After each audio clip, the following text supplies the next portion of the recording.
Thing pretty, unless you're talking about the bridge and seaport. Even from the seats in the upper decks, you can see the seashore. Tailgate function with the carne asada. Just walk from the tribal building for the Padres. I'm on it. Yeah, cause for the 619, we'll knock you down. Anything for the Brown, put it on the town. Started back rocking the Brown. Ever since we've been knocking them down. Baby said she wanna go to the game. Taught her how to say Padre gang. What's up, everybody? Welcome to episode 242 of the Talking Friars podcast and YouTube show. I'm your host, Ben Fadden. It is the Wild Card Series Eve. Game 1 tomorrow, Padres, Mets, little after 5 o'clock on ESPN, on TV, 97.3 The Fan on the radio. I wanted to have an episode today. I apologize. I was supposed to have an interview with WFAN's Evan Roberts. He's a huge Mets fan, so I thought that was going to be a good conversation to have. Obviously, me, a diehard Padres fan, and then Evan Roberts, a diehard Mets fan, talk about the series, but he didn't show up to the interview. He's a busy guy, probably, I would think. He, does afternoon drive in New York City, so he's busy. But we did not get that interview done. But I did want to still have an episode today, and we're gonna talk about a few things. There's been some news today. Game 2 starter was just announced. We'll get to that. MLB.com, they ranked the Padres last in their pitcher postseason rankings going into this playoffs. That didn't make a whole lot of sense to me, but we'll get to that. And I'm going to guess the Padres lineup for game 1 of the wild card series. I think you could go multiple ways. Max Scherzer on the mound. Maybe you don't want to load it up with too many righties, but you also want to look at the matchups as well. Who has had success off of him, who hasn't. So a lot to talk about here. This episode brought to you by GAGLIONE Bros famous cheesesteaks and garlic fries. GAGLIONEBros.com is the website. Friars Road, that is their main location. Snapdragon Stadium, Petco Park, GAGLIONE Bros is also located there, so you can check them out. Hopefully, you can check them out again during the Padres season at Petco Park, meaning that they get to the National League Division Series, they get at least one playoff game back at Petco Park. That would be Game 3 of the NLDS. But that is obviously getting ahead of ourselves, and the Padres are going to have to beat the Mets first. And so that's what we can talk about to start off here. Snell thought he'd start game 2, just based on matchups and schedule-wise. You thought Blake Snell would get the game 2 nod, and the Padres did announce today that Blake Snell will start game 2. We knew entering today that Darvish was going to start game 1 and that Scherzer was going to start game 1 for the Mets. We didn't know game 2, and we don't know game 2 for the Mets. They're doing what I thought the Padres probably should have done. I don't want to second guess Bob and if Blake Snell pitches well, obviously it works out, right? Um, but what I would have done personally is I would have had Darvish pitch, whatever happens there, then make a decision. If the Padres lose that game and they're facing elimination, I personally would put Joe Musgrove on the mound. Nothing against Snell. I'm confident in both guys. I'm not like pissed off that Snell's, starting game 2. I just was kind of caught by surprise a little bit that they're announcing it before they know the result of game 1. I thought they would take the Mets route a little bit where they looked at the game 1 result and then they picked the starter after game 1 for game 2. But if Snell, look, I'm confident in Snell either way. Now, what I will say is if things don't go, the right direction for Snell out of the gate, and let's say you're losing game or you lost game 1, things don't go great out of the gate game 2, Musgrove's got to get in that game. I know that you're compromising yourself for game 3, but Clev and Mania, they're probably going to make the roster. So you could have them go game 3. Like, you have to win game 2. And so if things don't go great in game 2, if the Padres lose game 1, you got to have a short leash on Snell, I think. You don't want that blow-up inning because then maybe the game's over there, right? But again, I do want to say I do have confidence in Blake Snell. I think that he is going to deliver. I think that he can give the Padres 5, 6 solid innings. Again, I would have just waited till after game 1 to announce the starter. It comes down to what I was saying, I think it was yesterday on episode 241, where who I just asked myself the question, who would I rather be okay with not pitching in this wild card series? Like if the Padres lose the first 2 games and they're done, who would I be okay with more not pitching? I'd be okay with Snell not taking the mound. I I I don't think it would sit well with me if Joe Musgrove didn't touch the mound. One of your team leaders, and it's not a Hosmer situation where he's not good and he's just a team leader. Like this guy, he's pitching better in his last like 4 starts. Um, 1 earned run Musgrove has in his last 22 innings. Snell 1 earned run in his last 18 innings. So both guys are pitching well, but Musgrove, it's not like he's pitching bad. And I want one of my team leaders on the mound in a do or die, win or go home situation. The Padres win game 1, okay, then yes, I like Snell game 2. But I personally would go Musgrove game 2 if the Padres lose game 1. But Padres decide to have Snell start game 2, and that's that. Matthew Curtis, I see that comment here. Love the extended intro music. Yeah, I kind of changed that around while I was supposed to be interviewing Evan Roberts this morning. Instead, because he didn't show up, I kind of altered the intro and stuff. So hopefully you guys enjoy that. All right, let's move on to MLB.com and their rankings. Boy, oh boy. Talk about bulletin board material. MLB.com today, I don't know if you guys saw this, but they ranked the Padres 12th. There's 12 teams in the postseason. Rank them 12th, last in the postseason among pitching staffs, like rankings.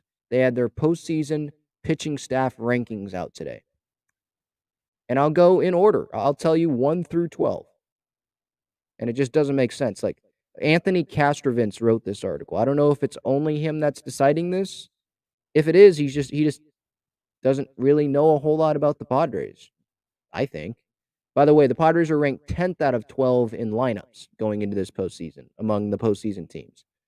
I still think that's low, but I'm more fine with that because the lineup's not their strong suit. The pitching's the strong suit, right? So here, this MLB.com article, Astros are 1. Okay, Verlander's probably going to win the Cy Young this year. They got the Dodgers ranked 2nd.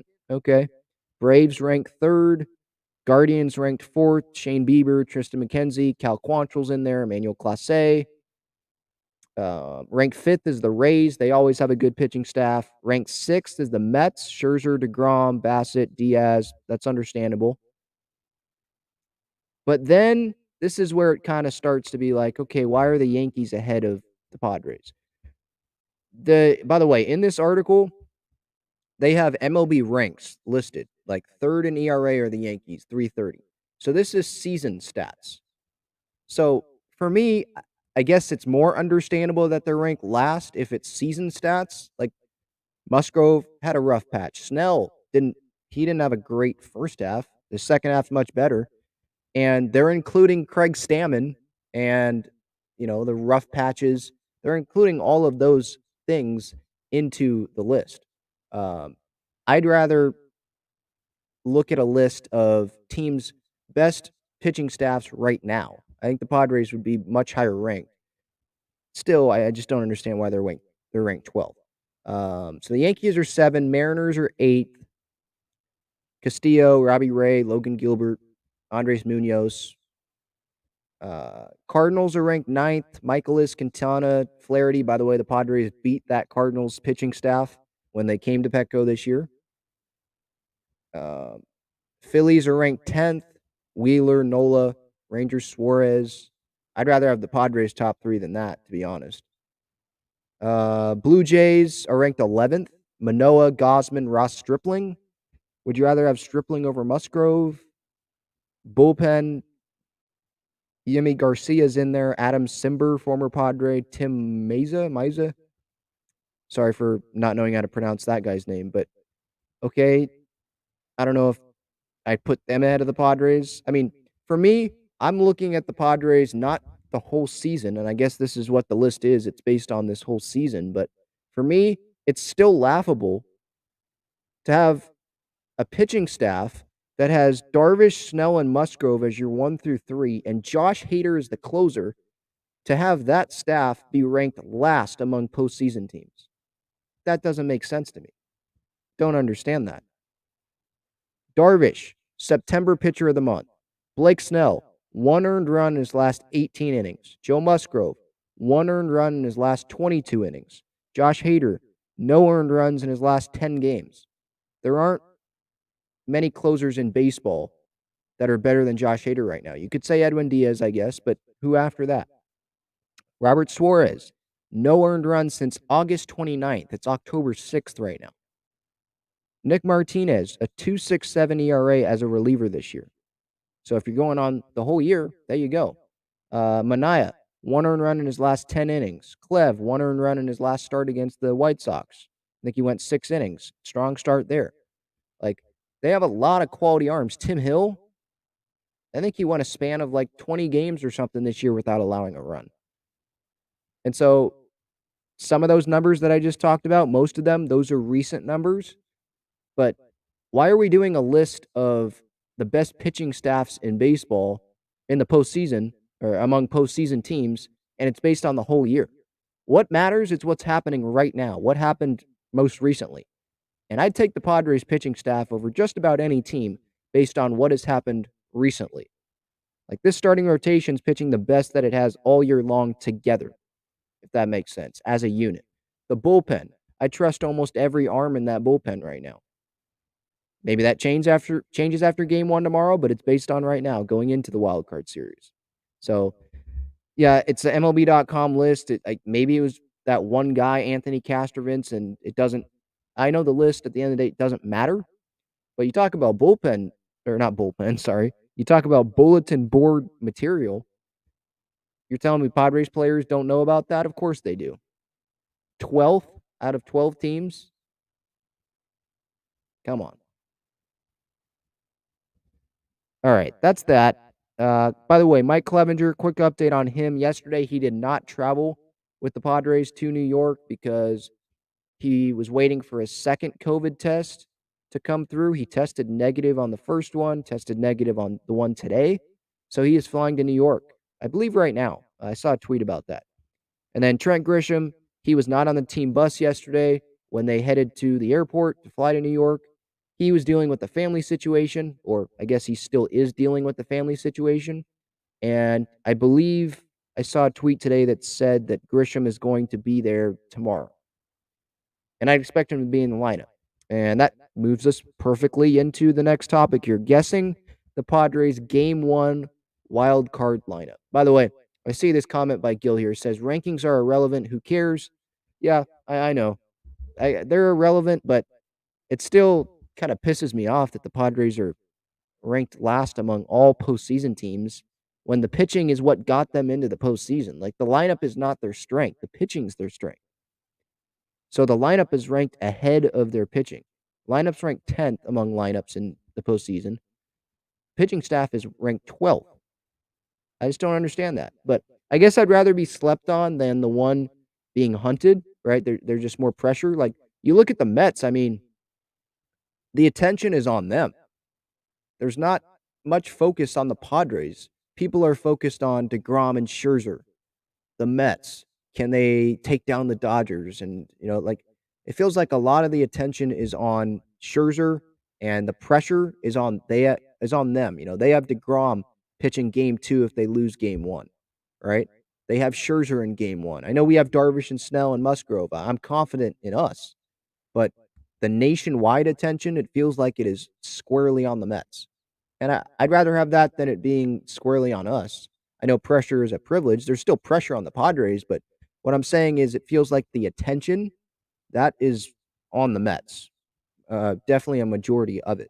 Max Scherzer at his press conference today, before game 1 tomorrow, like they usually do for the playoffs, and I was listening to Darren Smith show with Marty Caswell, and Marty was saying that they asked like all but one question about Max Scherzer or Max Scherzer and just the Mets, and it wasn't about the Padres. I asked him like one question about the Padres, and the rest was about facing Juan Soto or the pressure on this team, or like, so it just feels like a lot of it, or more of the attention is definitely on the Mets compared to the Padres, and I guess that's a good thing. I'd rather be slept on than be the hunted, if that makes sense. All right, getting back to the game one lineup. So I already talked about Grisham, who I think will be in the lineup. Again, he's traveling, I believe, to New York tomorrow, day of the game, or maybe he's getting there in there tonight. Uh, I'll check on that here just to make sure. I think Kevin Acee put it out.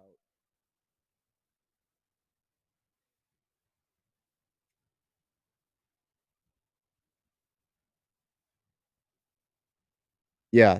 Acee says Grisham had a family situation to attend to, did not travel with the Padres to New York, and he's expected to join the team tomorrow. Oh, but that was 18 hours ago. So he's expected to join the team today.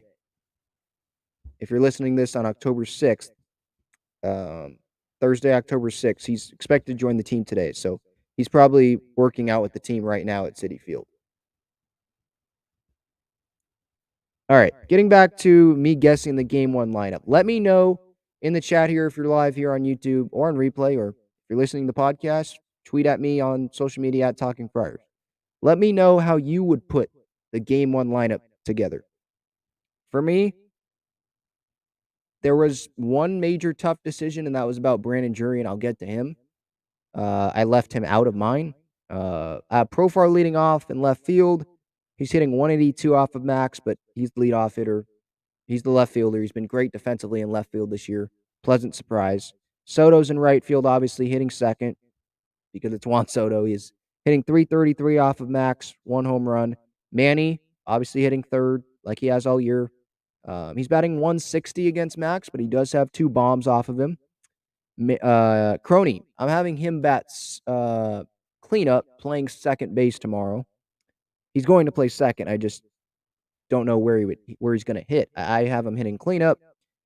He's not a big Max Scherzer fan. He's 0 for 13, I believe, against Max in his career. But you do want to spread out the righties against him. You got left, Profar Soto, right and Manny, and then go back to a lefty with Crony.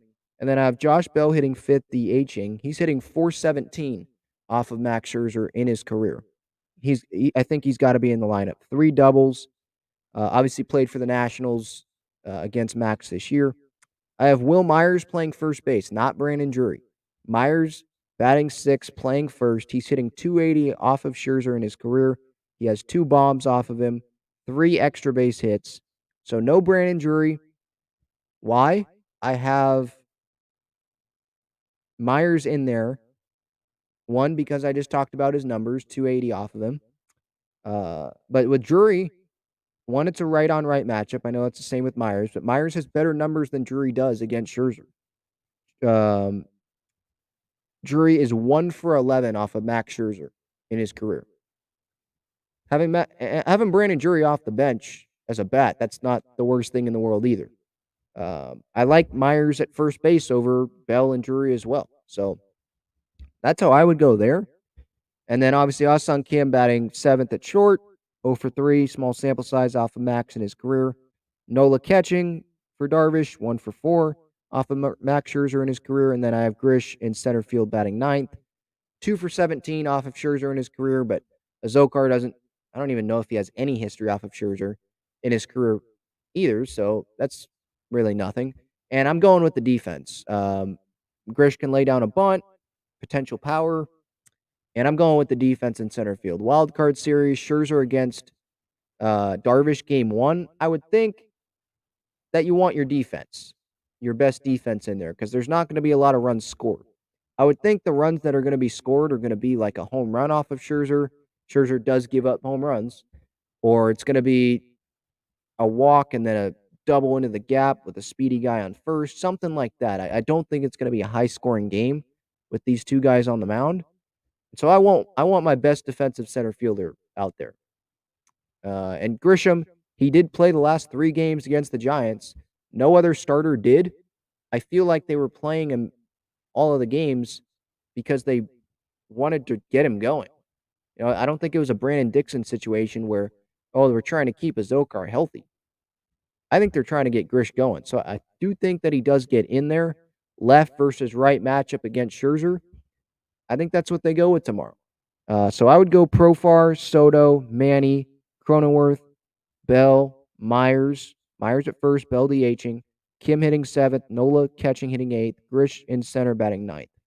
That's how I would construct my Padres lineup if I was Bob Melvin. Game 1 wildcard series tomorrow. Darvish Scherzer, 5:07, I think, is the first pitch on ESPN. Again, no Brandon Drury. I don't have him in there. Just numbers-wise, and Myers and Drury, they're both righties against a righty in Scherzer. Myers has the better numbers. I like Myers at first better than Drury, to be honest.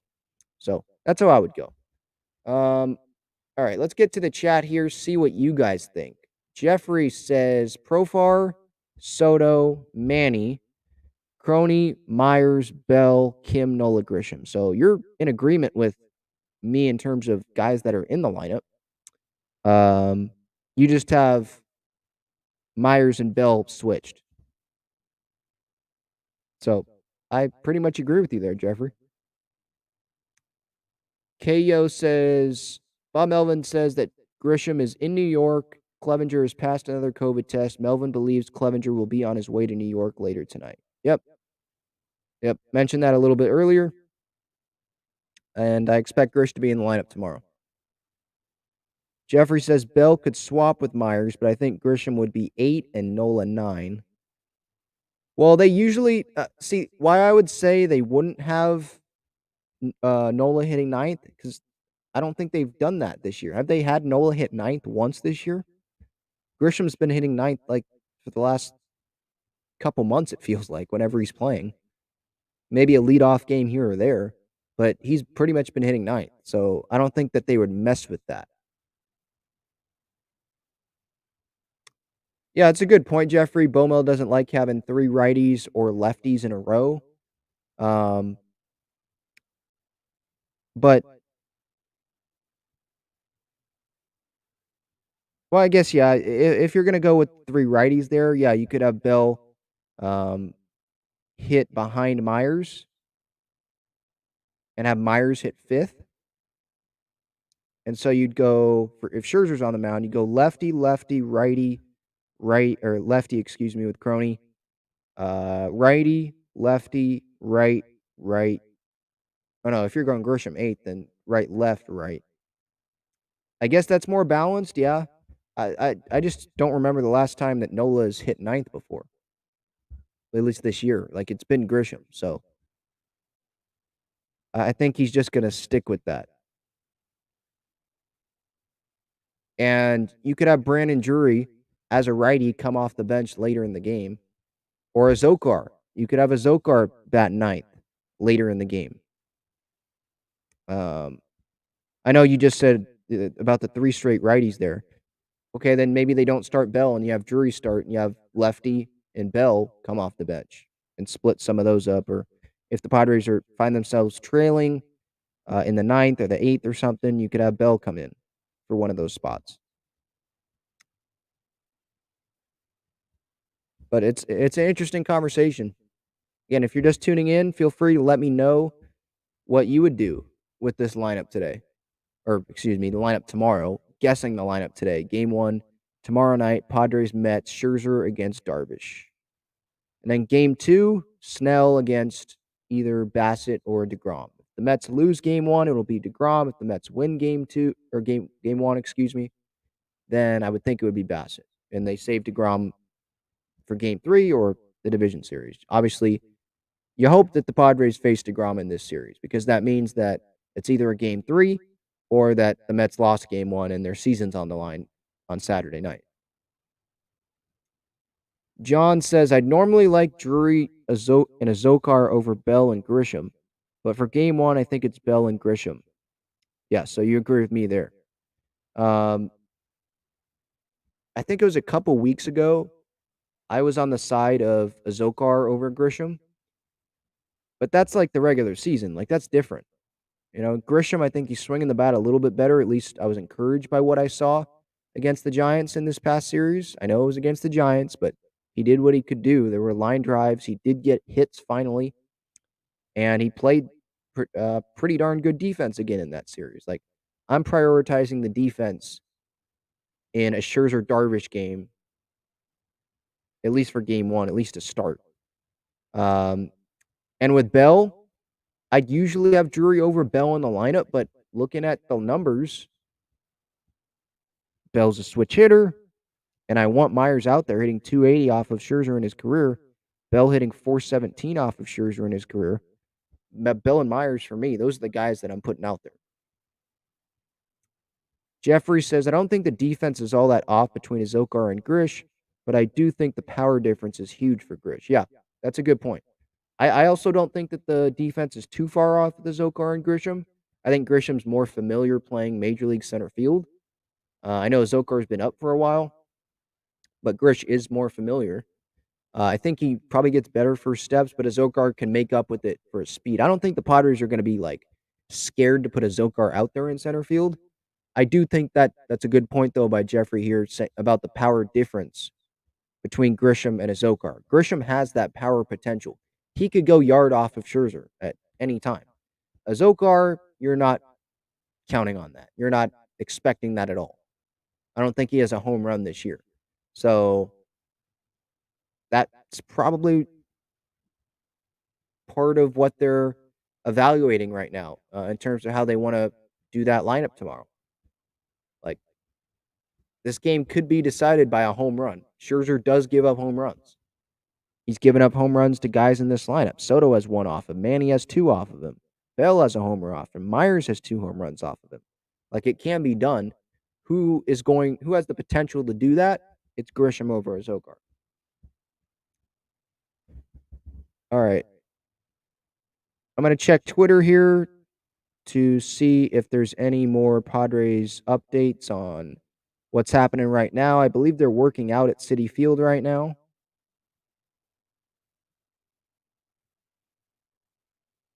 Yeah, Bryce Miller like a half hour ago posted a picture of the Padres taking BP at Citi Field. It looks good seeing I'll tell you what, it looks good seeing the wild card graphics up with the Padres logo next to it. Postseason baseball, nothing better. Usually past years, I've been at school or something just watching. For some reason, I remember watching Astros Rays in like English class in high school. Because I love baseball, it's obviously my favorite sport, and I'm gonna watch all the games tomorrow.